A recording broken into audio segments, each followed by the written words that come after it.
All right, Sixer Nation, things are starting to heat up in this massive offseason, and today we discuss three key veteran free agents who have a real chance of being back with the 76ers per reports. We'll also talk about one player who I think is bound to have a breakout season in 2024 and a whole bunch more, but we start off with Joel Embiid.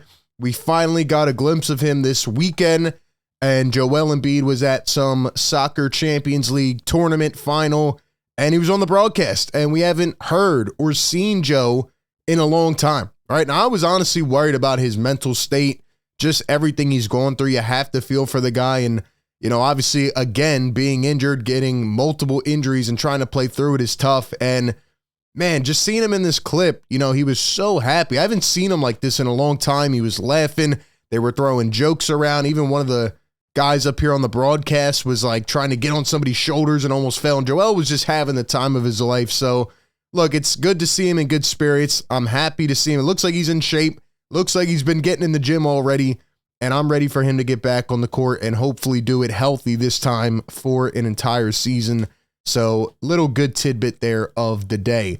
In addition to that, we have to talk about what came out yesterday and this weekend. So, Keith Pompey put out an article about the 76ers, the pending free agents, which we've talked about extensively already, and I'm sure we'll get more information on that in the coming weeks after the finals are over, but he says that Kelly Oubre, Kyle Lowry, and Nicholas Batum are the free agents that the team most likely would like to re-sign, right? So right now they have Joel Embiid, Tyrese Maxey's going to get a max extension, Ricky Council's on the team, and Paul Reed is up in the air. Everybody else is a free agent. And it's like, where do you go from here? Do you try to get that third star and then fill out the team with minimums? Do you try to get some high-quality role players? Do you try to find some in-betweens? And just how are you going to fill out this roster? This is the biggest offseason ever. But now we have a little bit of substance, right? Oubre, Lowry, Batum. Those are the guys that the Sixers want to bring back. And on top of that, we heard from Kyle Neubeck of PHLY Sports. He says that Nico Batum returning will be, quote, a fairly big priority for the Sixers. So that's another source adding on top here. Quote, I think Nico Batum is going to be a fairly big priority to be re-signed. I would look for Batum as a likely return. We remember the quote at the end of the season when they asked Joel Embiid about this team and about Nicholas Batum, and he said, he is coming back. We want him back. He was not twisting his words in any way. Joel Embiid said it plain and clear. We want Nicholas Batum back on this team. And if you remember, I put out a list of stay or go free agents. This is a combination of who I think is going to stay as well as who I would want to stay. And I said everybody really is expendable outside of three guys, Kelly Oubre, Nico Batum, and Cameron Payne. And it's not to say that I wouldn't take some of these other guys on this team, like Kyle Lowry, I would take back on a minimum. Buddy Hield, even though I think he's going to get paid bigger than what the Sixers are willing to offer. DeAnthony Melton maybe on a minimum, but these guys are going to get some money in free agency. And Nico Batum was really, outside of Oubre, the one guy I want to keep on this team because just his veteran experience and presence and just his IQ for the game, knowing how to be in the right spot at every single moment, and just being able to hit shots. And, he had that big playing game against Miami. He's just a vet. You know what I mean? He's been around. He knows how to play. And there's no question about him. Now, is he getting old and slow? Of course he is. But he can still play, which he showed us at times this season. And I think he will return as well if he does come back. Now, he might retire. He might, hang it up, say I'm done. But if he wants to come back, I think him and his family have become accustomed to Philadelphia. I think they would choose Philly to stay and play around Joel Embiid. Now, the next guy, Kyle Lowry, as Kyle Neubeck reported here on PHLY Sports, has mutual interest with the Sixers about returning next season, 38 years old. And Kyle Neubeck says, quote, the sticking point there will probably come down to money and role. I don't think that Lowry wants to be a minimum guy if I had to guess. And understandable, right? A guy who's, played near the top of the league. He's been a champion. He's played with Nick Nurse, and he came here wanting a bigger role, right? Because Miami was kind of threading him out. He went to Charlotte, said, nope, I'm not playing there.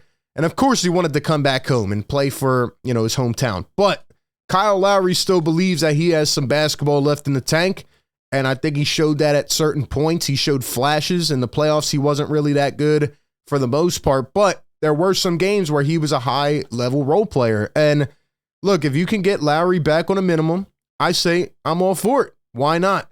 Right? Maybe alternate the backup minutes with Kyle Lowry and campaign. But again, most importantly, the factor here is the experience. The veteran leader in the locker room who has won a championship, who's been through it all with Nick Nurse, with some of these guys now. And I think Kyle Lowry would make sense on a return. But he's not a guy where I'm going out fishing like, oh, we have to overpay and compete, etc. No, there are other teams that are apparently interested in Lowry, like the LA Clippers. If they want to pay him a little bit of a premium, fine, you can have him. I'm not so overly worried about bringing Lowry back, but if he wants to stay in Philly and if he wants to help Tyrese Maxey and he wants to play and, maybe get 10, 15 minutes a game at most, then yeah, I would be fine with that. So you give me your thoughts again down below.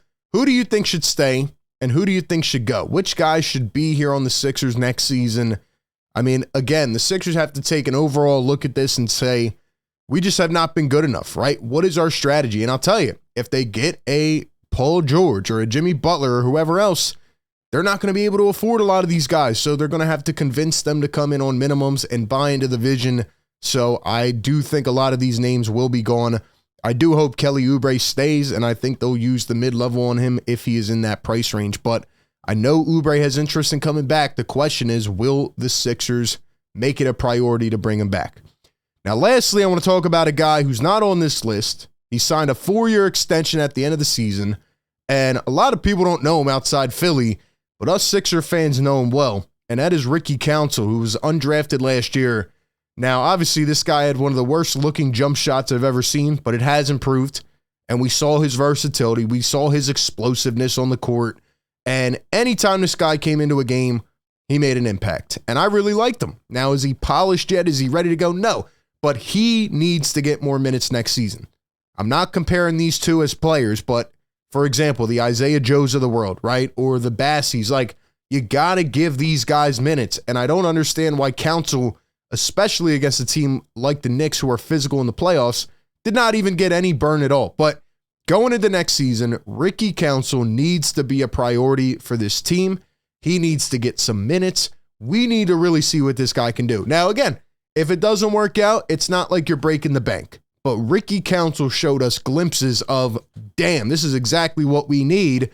And the Sixers did not play him in the playoffs. So if we see some Ricky Council from that Spurs game in the fourth quarter, or we see him against the Wizards coming off the bench, I think he dropped like 18 and 10, we could have something special here on our hands. And one of the reasons, again, that the Sixers have not succeeded is because they don't draft well and they don't develop well. And here's another example of a player where if you give him some run, maybe he will prove everybody wrong and he'll end up being a pretty good role player. But again, if you don't let him do anything and you let him ride it out on the bench and die over there, then he's going to end up going to another team and probably producing elsewhere. So we want to see Ricky next season. Hopefully he gets an opportunity to show his game. He's already in the gym. Again, this is his Twitter account, and he posted a whole highlight reel of him working out and putting on some muscle, and I'm excited to see what he can do next season. I think he could have a breakout season and be one of those sneaky uprisers for the Sixers and put the league on notice. So give me your thoughts down below